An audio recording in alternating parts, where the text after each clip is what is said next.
What is karma? And are we really free in this world? Do we actually have any control on our life and our destinies? This is a very important question. Karma is very loosely discussed and it is talked about very commonly by a lot of people, but I don't think most of us truly understand what karma is. So, today we will go deep into this subject and understand what is karma and what is the nature of karma. The word karma comes from the Sanskrit word kri, which stands for action. So, every kind of action that you perform is karma. The physical action that you perform with the help of your body is karma.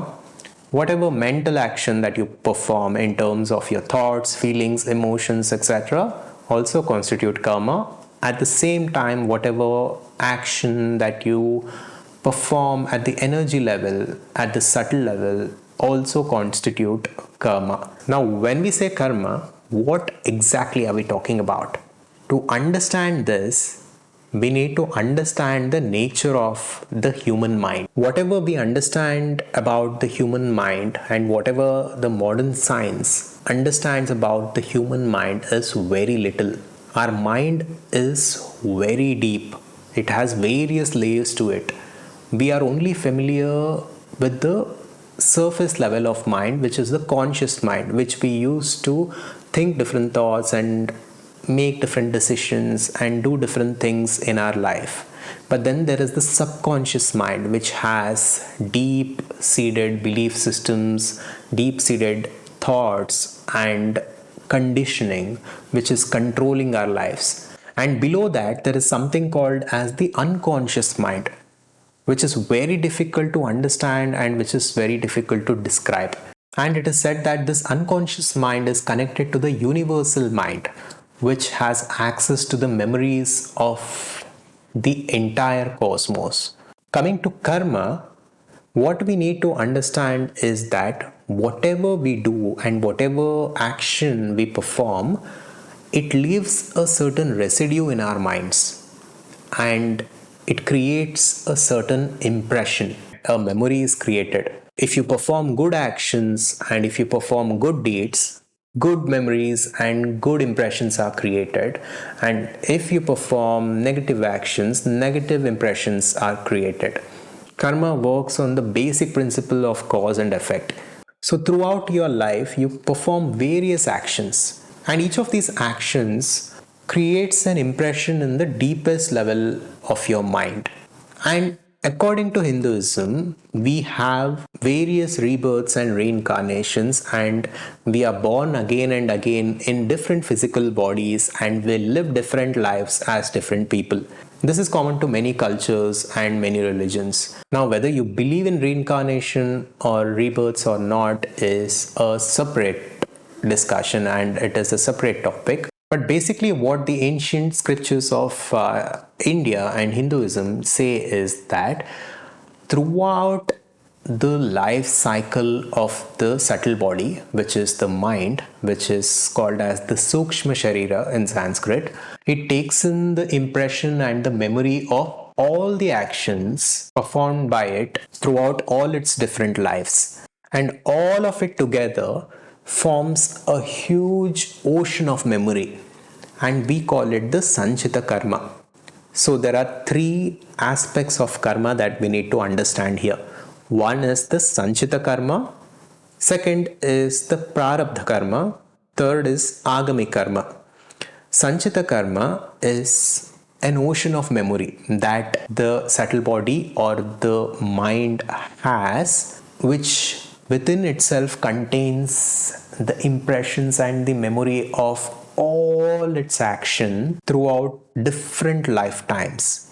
And then what happens is when that subtle body comes to a new physical body, only a certain amount of Sanchita Karma is allotted for the subtle body to live its current life. Now, we all are living a certain life right now in a certain physical body, and a certain amount of memory is allotted to our system to live this life This is prarabdha karma. So our prarabdha karma is responsible for the parents that we have. It is responsible for the way we look, the way we talk, our default belief systems, our default personality, everything is because of the prarabdha karma. And then there is the agami karma, which is the new karma that we are creating in the current life, which is going on and adding on to the sanchita karma, which is the ocean of memory that we have from all of our different lives. So this is how the system works, and this is how it is explained in the scriptures. Now, along with this, we also have something called as the evolutionary memory or evolutionary karma, which is the memory that we have because of the process of evolution biologically. So, we are all familiar with the theory of evolution, which was explained by Charles Darwin, and we understand how we evolved from different species to become the Homo sapiens. Now, within our system, we also hold the evolutionary memory, which is the memory that we have because of evolution. Now think about this. When we were animals, the circumstances and the environment around us was very different. It was very scary. We were living in the forest. We had a lot of dangers coming in our way. So our survival was very much dependent on how careful we were and how quick we were in taking different decisions and in responding to different situations. So, when we were animals, we had to be very careful about our lives because almost anything could kill us. There were a lot of animals which were trying to kill us, and we had to find shelter, we had to find water, we had to find food. So there was a lot of stress that we had to take in order to live that life. Now all that memory is encoded and is embedded within us, and it is actually determining the way we make decisions even today. Most of us do not take risks, and we always want to be in our comfort zone, and we stress about different things because of that tendencies that we hold due to our evolutionary memory. Like this, the various kinds of karma that we have are directing our lives, especially the prarabdha karma that we have, which has been allotted from the sanchita karma to live this current life, is very much controlling our lives, and it has created a default destiny for our lives. Now, this doesn't mean that we cannot control our destiny and we cannot take charge of our lives. But in order to do that, we need to break the momentum set by karma, and we need to come out of our tendencies and our default personality, and we need to move towards conscious living. We had spoken about conscious living a little bit in a previous episode, and we will talk more about it in future episodes.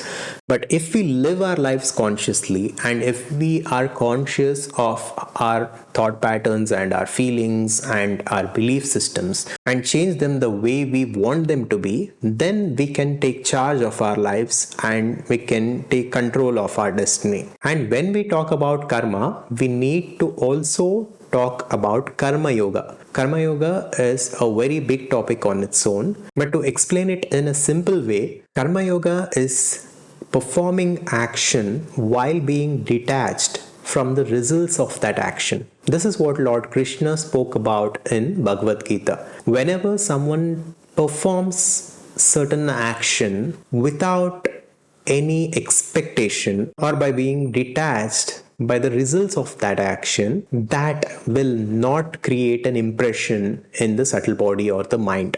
So karma yoga is about detachment. Now this is actually very scientific. Imagine if we can live that way. Imagine if we can perform a certain action while being detached from the outcomes of that action. Imagine the freedom that we would have if we can actually live that way. And I know it is very difficult to do it because the way society is and the way we have been conditioned and the way we have been brought up, We always think about the fruits of our action. We always do things with a certain goal in mind. But we can at least try to apply this teaching as much as possible. We can have goals for our lives, but at least in the day to day activities, when we are performing small daily actions, if we can be a little bit detached from the outcomes and simply perform those actions in the best way possible, I think we can truly transform our lives.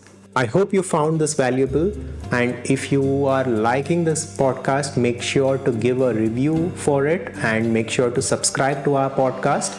And if you want to go more deep into learning these concepts and to take charge of your life and to consciously create your life the way you desire, you can join our community and learning platform, the Adhvaitha Conscious Society, by visiting adhvaitha.com. Thank you, and I'll see you on the next one.